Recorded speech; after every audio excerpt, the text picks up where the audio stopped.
Jorma Vuoksenmaa, many consider the Spanish La Liga as the second most prestigious football league in the world, and a lot of that is thanks to Barcelona and Real Madrid, the two giants. Which one is better this year?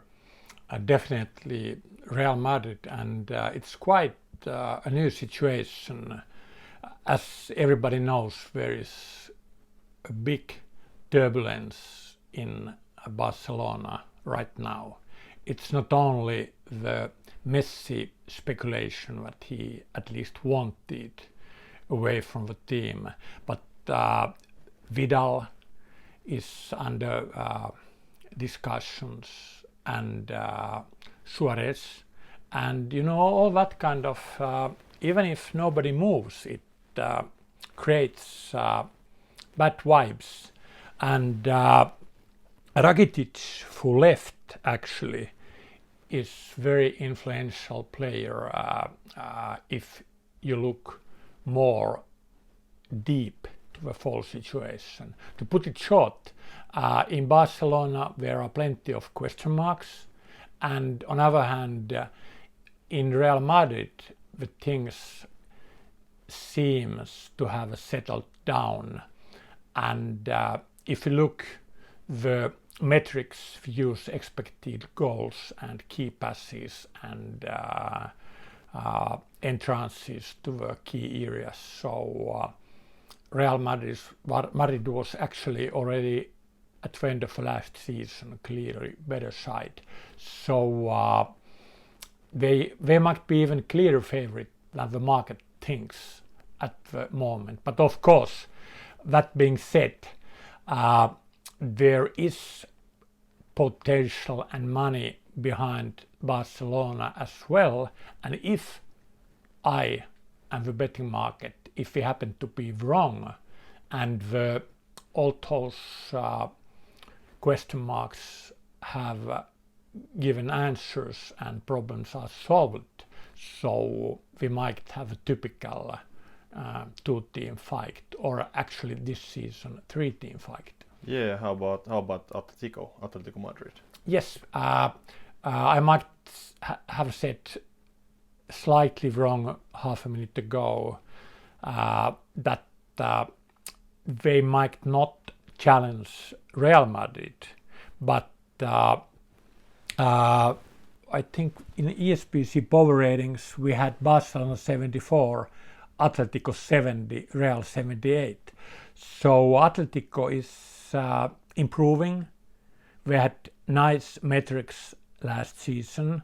The defense and defensive attitude has always under Simone area been good, but now their attacking play has improved slightly.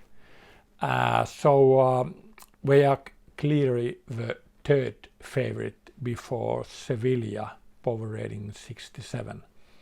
Yeah, usually there's always one kind of a surprise challenger in La Liga, a team that might be close to the top three or even in the top three on the Christmas break, but then just can't make it until the end. Who could you see? Who are, like, what is the level of the challengers this year? Well, Sevilla, who is the fourth favorite in ESBC power ratings, and with the bookmakers, they are rated fourth as well. They are kind of the natural and the market challenger. But I personally, and European sports betting consultants, my employers, we would warn about Villarreal for reasons that they're, couple of years ago they were a defensive team, and now their attacking power has improved, not only goals scored, but even expected goals. And I mean, it might be unprofessional or unscientific to throw, your own opinion or what you have seen to the numbers, but I do it. It's even for working psychological reasons. It's good to give something for your own intuition and experience. So Villarreal even looks good, and then they play lively good football. So when you bet with Colossus bets, you occasionally need favorites for pick 15s and pick 6s in order not to bet too difficult, too surprising combinations, right? So you need live favorites, and it's quite often when you find those good bankers to Colossus bets which kind of raise the value of your tickets. Not everybody bets them, and you still get some the difficultiness decrease to decent levels with these favorites which are not so obvious like Real Madrid or Barca, which even then can be good for very difficult forms of pools. But to make the long story short, Villarreal can be pretty useful team for your Colossus bets tickets this starting season. A few years back, Valencia was kind of flirting with success and almost I think they even lead in the December. Yeah, and I think they played well in Europe as well. Yeah, what has happened to them? We don't know themselves, nor we or media. It's such a horror story. I have calculated power ratings from 1970s because I was a chess player as a kid, and I actually got an idea of to make the ELO-based power ratings to football, I dare to say, among the first in the world. So I have calculated power ratings now almost 50 years, 45 years, and I have never seen a situation where we have been forced to drop a team's power rating 18 power points a year, which we had to do with that Muppet Show horror story which Valencia had. And I don't know if it's over. My team wrote that much of Valencia to this TV production, and it takes too much time to read all of that. But I mean, what does it help if they again change trainer 4 times a year and so on? So I want to see a clear improvement and the things having been settled before I start betting Valencia, even if their valuations are pretty low at the moment. I always say in these TV academies we do that if early in the season a stabilized, good, decent team plays over or under the expectations, don't overreact. It has in most cases been randomness. But if there is a team with full of question marks, react to them. There the evidence you get from the team's performances and especially metrics, expected goals and so on, they are very useful. So keep an eye on Valencia, but I'm against them until I see things and problems to have been sorted out. Is there a kind of an idea team for this who could be profitable, who could be actually better than expected? Well, I would have liked to say Leganier, which was very unlucky last year, and I lost thousands and thousands to them, but unfortunately I can't have them as ID team this year because they've relegated to second level. So my other darling, Real Betis, is now my pick as a value bet team, ID team. I have many reasons. Pellegrini is much better coach than his reputation was after his spell in England. Secondly, Real Betis players are pretty good if you have a look on their market values or salaries. They are, not that kind of superstars as in certain other teams, but they are good. There's a great betting tradition in Andalusia and Sevilla, and Real Betis is actually almost as supported team as Sevilla there. And well, now they play for empty stands, so the number of supporters doesn't play that big part in our analysis as normally, but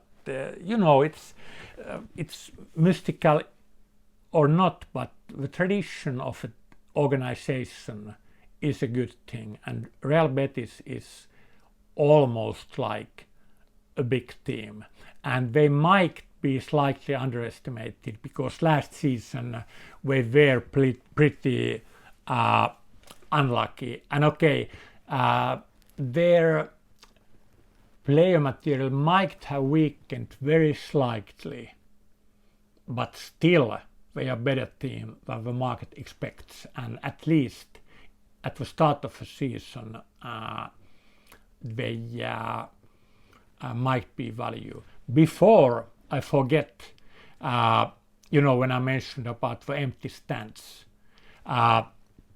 in La Liga we guess home draw away distribution should be something like 38, 28, 34, as long as they play for the empty stands. And it might be long, because the COVID situation is pretty bad in Spain, at least now, the 15th of September, when we film this. So that might mean that because in Spain the home advantage has been traditionally pretty high and now it collapses, there might be value, at least in the Colossus bets pools, with the away teams, because the general public, they think the magical sign 1, home win, it's 1, it's something like more probable. People don't stop thinking that the 1 and home is not the same when the home advantage is much lower, when the crowds do not put pressure on the referee and give extra boost for the players. So I had to, sorry to interrupt you, but I had to take that home advantage into discussion in this video. Yeah, let's actually stay in that subject. I was thinking of the teams in the Basque country. Good point. Sociedad, Real Sociedad, and Ath Bilbao. They have had a very good home support, which actually shows in the statistics as well. Now they don't have that. How will it affect? Good point to take, because they as you said, they have even bigger home advantage than the normal Spanish teams. Their value goes down in the home games. Otherwise, the teams are almost the same as last season. We have put some minus on the Sociedad, where I have that. They lost a good young striker and can't remember his name. I got another good one instead. Now when I have a look on my scrap papers, I can remind one more point speaking for Villarreal, and that's it, that Unai Emery is far from a bad coach. It just didn't click in Arsenal, and he's an extra plus factor this season for Villarreal. Okay, Back maybe. to Jack. Yeah, maybe to conclude things, we could move to the lower part of the table. There are teams that are struggling against the relegation. Let's say Celta Vigo, Valladolid, Alaves. Will they survive, or how do you see the the teams who got promoted last year? Will they challenge them? They are in great trouble. You know how positive. Who are in great trouble? All three. The existing teams or the existing teams are pretty bad as well. Like Alaves is bad team, to put it frank and short. But last season, three pretty good teams, Espanyol and Leganés and Mallorca, got relegated.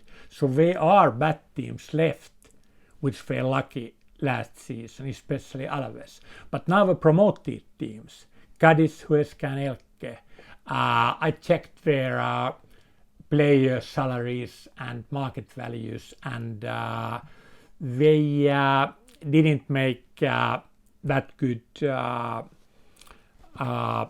imports to the teams, and we will be struggling. The question is if Alaves is bad enough to give one of those teams a ticket to highest level next season. But the main point is that regardless of how much I try to seek good live underdogs, which the betting market doesn't like, I don't do it mechanically always. I try to spot those underdogs who actually should be even longer underdogs, and these Spanish promoted teams plus last season's survivors Alaves might be those underdogs not to touch. Okay, it depends on the prices. If people completely stop betting, then there is always a price or betting percentage with Colossus. There one just, if you get a team bet 2% of the lines, you always bet it. But I guess we'll find better underdogs somewhere else. All right, is there something you'd like to add? It's worth having a look because my team did very good background work. No, I think we have touched the most important points. Actually, now I found the young player who left Real Sociedad was Ødegaard, and that very good experienced player placing him is David Silva. Okay. So I hope I didn't forget anything. And even if you did, I'm sure that we'll be making lots of new videos during the season. So videos, I'm in the Twitter, and I might start sending a newsletter for my loyal Colossus Bets members. So we are here in order to win together with you, and we'll keep in touch. Thank you for your time.